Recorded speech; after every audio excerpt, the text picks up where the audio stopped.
to the Power of Zero show. I am your faithful and loyal host, David McKnight, best-selling author of The Power of Zero, Look Before You Lerp, The Volatility Shield, and Tax-Free Income for Life, for which today's guest wrote the foreword.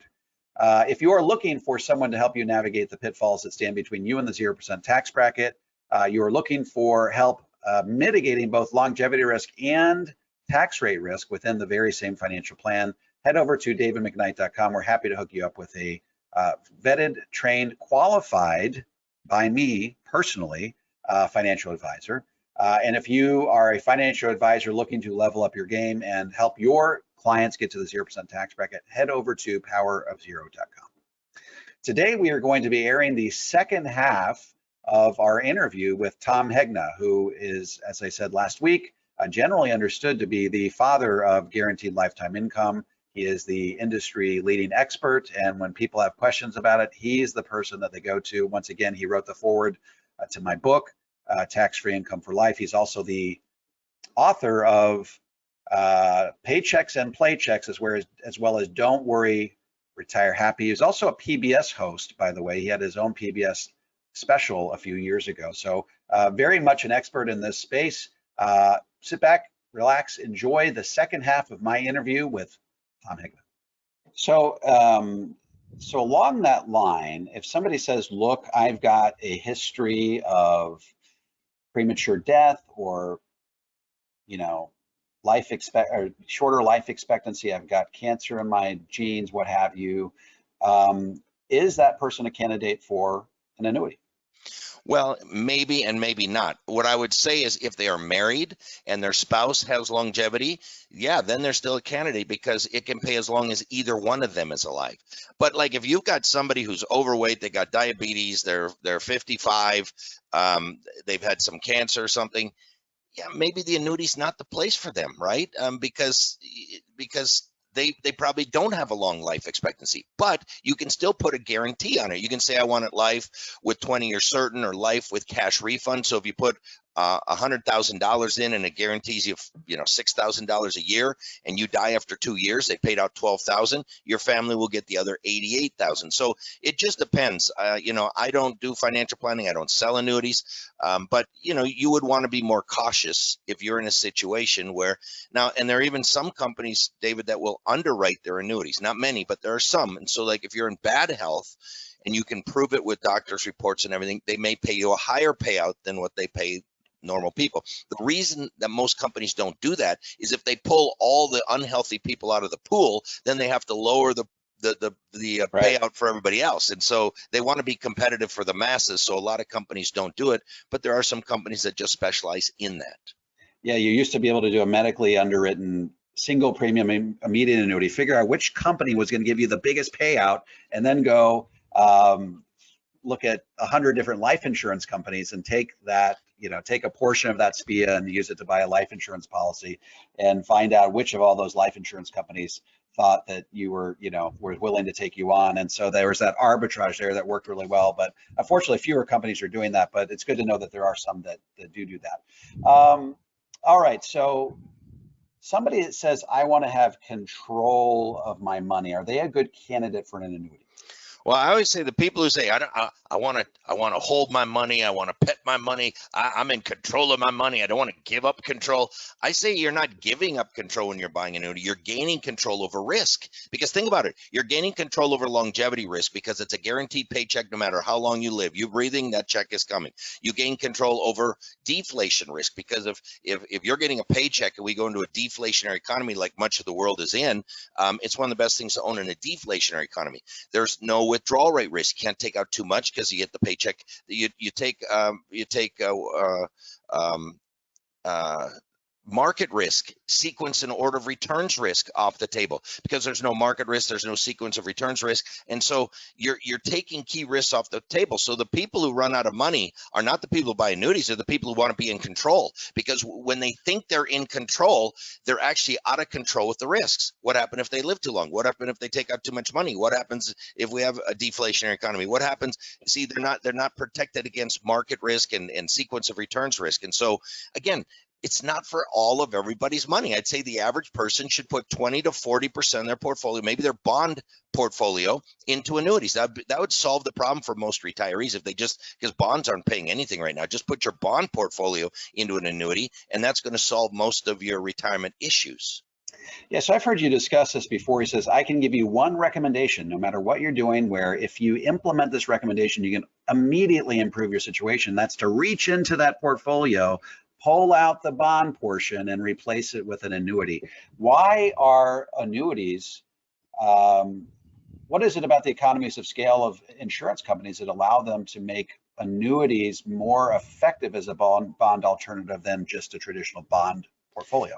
It comes down to those mortality credits. And again, I've been on the record saying life insurance is a great bond substitute too, typically for younger people. So 55 and below, you can replace the bonds with cash value life insurance. 65 and above, you can replace it with some type of income annuity, because the way the income annuity functions inside of a portfolio, it functions like a AAA rated bond with a CCC rated yield with 0 standard deviation, because it doesn't fluctuate.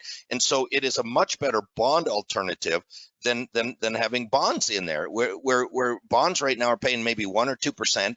But if interest rates go up, and they've been climbing a little bit, then the value of bonds keeps going down. And so some of these bonds can fall 20, 30, 40, 50%. There are many people who don't know they can lose half their money in a government bond. They don't believe it's possible. Well, it happens all the time. So you got to be careful with that interest rate risk in bonds. And you don't have that in life insurance and annuities. Somebody says, I don't want to touch my principal. Well, again, I tell people this. Number one, you're not getting any younger. Number two, you don't get to take any of it with you. And if you really think about that, you're not getting any younger. You don't get to take any of it with you. You really are supposed to spend your principal. And having life insurance, like what you advocate and I advocate, allows them to spend their money. Like I always use me as an example. We got 4 kids, and one day we're sitting around saying, "Hey, how much we leave the kids?" My wife said, "I don't know. What do you think?" I said, "Well, if we bought a $1 million second to die life insurance policy, name the 4 kids a beneficiary, when we're both gone, they're going to get $1 million tax-free. I mean, that's $250,000 a piece tax-free plus whatever's left over." I said, let's start there. So we bought a $1 million second die life insurance policy, named the 4 kids a beneficiary. That policy is completely paid up. What was the total cost of that $1 million policy? $150,000. So think about that. For 15 cents on the dollar, we transfer $1 million tax-free to our kids. But then guess what? Who gets to spend the rest of the money? We do. So instead of holding $1 million hostage to give to our kids, we use $150,000 to do it, and then we get to spend the other $850. Everybody wins in that deal. Once again, that permission slip comes into play, where it gives you permission to not only take more risk in the stock market, but to actually spend your money along the way. I mean, it just gives you so much more freedom than you might otherwise have. Let's discuss this particular objection. It's all ordinary income. Other assets are going to allow me to have that step up in basis. If it's in the taxable bucket, right? And I die, and this may change, by the way, under Biden, but under current tax law, we get that step up in basis. Not so with annuities. How do you respond? Well, those are really 2 questions. So one was ordinary income versus capital gains, and one was a stepped up in cost base. So let me take them both. As far as ordinary income, yes, annuities are ordinary income versus capital gains. But the real thing is, most people think they're paying way more, that they have way more capital gains than what they actually do. And so let me explain that. If they're invested in a managed money account or a mutual fund, number one, they have to hold that money for at least 12 months. But inside of there, the fund manager has to hold each of the individual stocks for 12 months. Well, what you're going to find is, yeah, they've held their account for 12 months, but inside those mutual funds or managed money, that they're buying, selling. Many of these funds have 100% turnover rates and higher than 100%. Well, if they have a 100% turnover rate, how much is earning capital gains? Almost nothing. And so these people think, because they're holding their account for over 12 months, that they're going to get capital gains. Not true. If you're in a mutual fund or a managed money account, many times it's almost all ordinary income. And the other thing I would tell you is, don't let the tax tail wag the dog. You don't know how many people I've seen who said, "Oh man, I got a gain of 200,000 in this stock. I don't want to sell it because I'll have to pay taxes." Well, guess what happens? They don't sell it. The market crashes. They don't have to pay taxes. But they'd have been better off paying the taxes, getting the gain, than walking away with no gain. So don't let the tax tail wag the dog. That's the first thing on ordinary income versus capital gains. The second thing on a stepped up cost basis at death, I always say, well, what gets a stepped up cost basis at death? And they say, well, stocks do. Yeah, if you buy Walmart and hold it till the day you die, your family will get a stepped up cost basis at death. People think that mutual funds and managed money get a stepped up cost basis at death. Well, they do, but only on unrealized capital gains. And so again, when a mutual fund gives a distribution at the end of the year and the client pays taxes, the cost basis goes up. They get a distribution, pay taxes, the cost basis goes up. They get a distribution, pay taxes, the cost basis goes up. And so they're buying much of that stepped up cost basis as they go. The only free stepped up cost basis at death is on unrealized capital gains, which is much, much lower than most people think. They think their whole account just got a stepped up cost basis. Well, they paid for it in taxes all those years. That's a great point, and a lot of people don't realize that. No. Let's, if you don't mind, I'm going to shift off of the objections, which you have done a masterful job of responding to. And I want to ask you two things. I want you to put on your, look into your crystal ball here and say, what do you see happening with the Biden administration that people should be aware of or that they should be preparing for? I mean, just watch the news and all these executive orders. I mean, if people really dug into what they're approving without congressional approval, just signing, I don't think everybody would be in agreement with everything that they're doing. But I want to stay a little bit away from politics because, half the people believe one thing, half the people believe another thing. So let me just say this. It really doesn't matter if it's Republicans or Democrats. They both spend like drunken sailors. This is a math problem. We actually need a math party is what we need. We need a party that can add and subtract because neither one of these parties can do that. They're both spending way too much money. They're both not paying for it. And all we're doing is borrowing from others to give out all these goodies. I mean, it gets a little bit crazy and now they want to pay off student loans. Look, I'm not happy that all the student loan debt is out there, but I think we should be spending more money on telling people not to take out student loans or not to take out as much as student loans.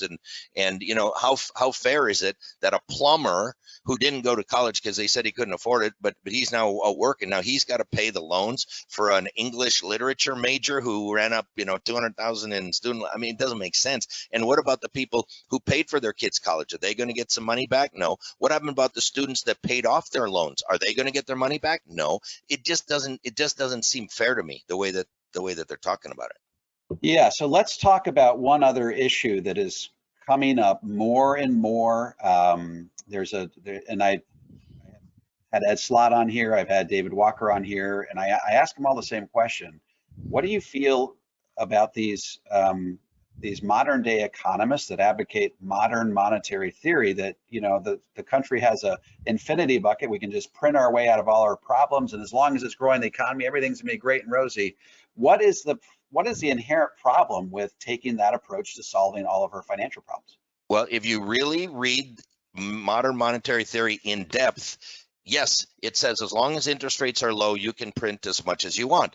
But as soon as interest rates start going, guess what you have to do? You have to immediately start cutting and slashing spending and to fit into the modern and so what they're proposing is something that's very politically easy right now, which is spend away, spend away, spend away. But the rest of the story is when things get out of hand, then you got to slash and you got to cut and you got to burn. And can you imagine what's going to happen if they say we got to cut Social Security in half and no more free Medicare? You got to pay, $2,000 a month for your Medicare. And oh, by the way, Medicaid isn't going to be free either. We're going to have one Medicaid hospital per state, and you got to go there and stand in line. I mean, I don't know what the changes are going to be, but those would be politically untenable. So spending money is very easy politically, but the other side of modern monetary theory is very strict that once rates start going up, then you gotta end it and you gotta slash and cut and burn, and that's where there's a problem, because we're always willing to take the easy way. We're never willing to do the hard stuff.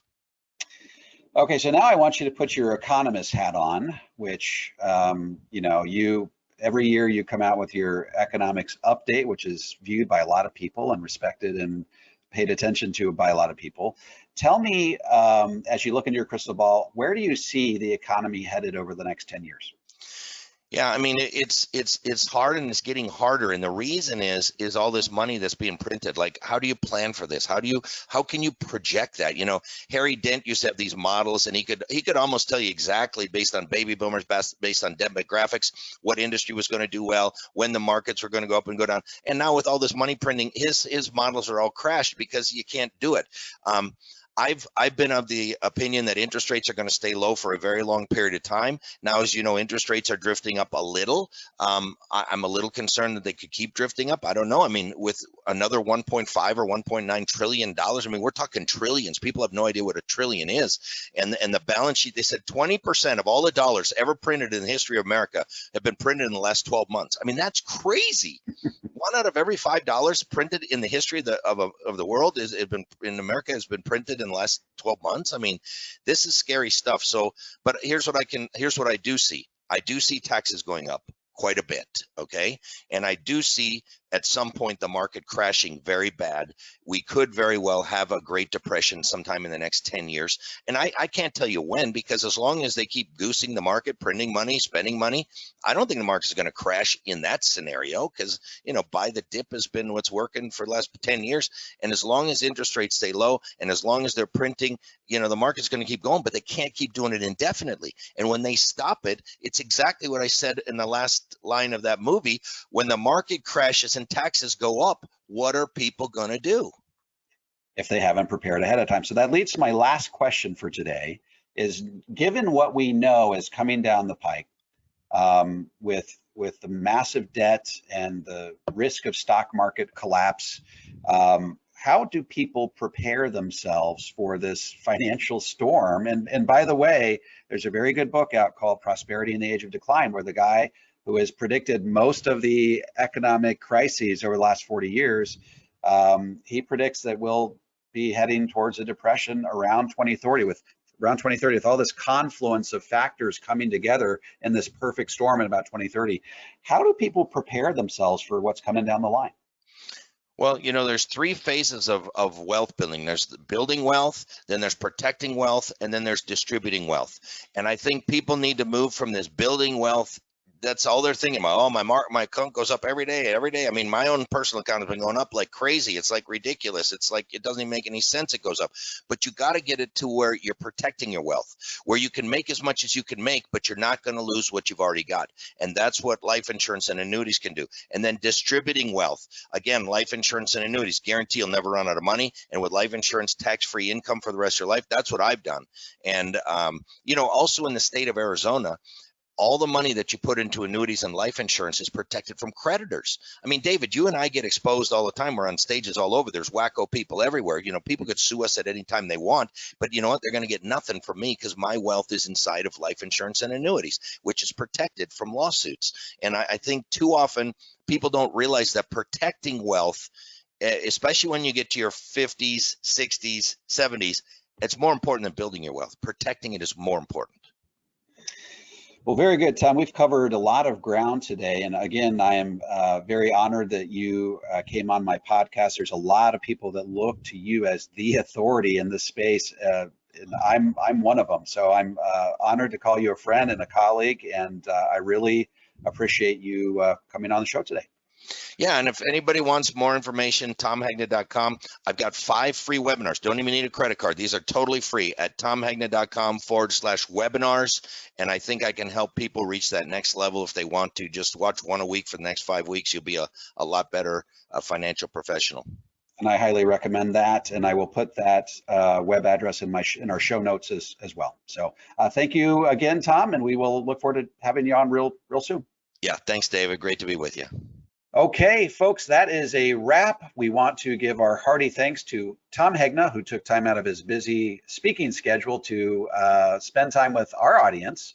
Once again, if you want to learn more about Tom's webinars, go to tomhegna.com/webinars, and you can learn all about his training programs, particularly if you are a financial advisor.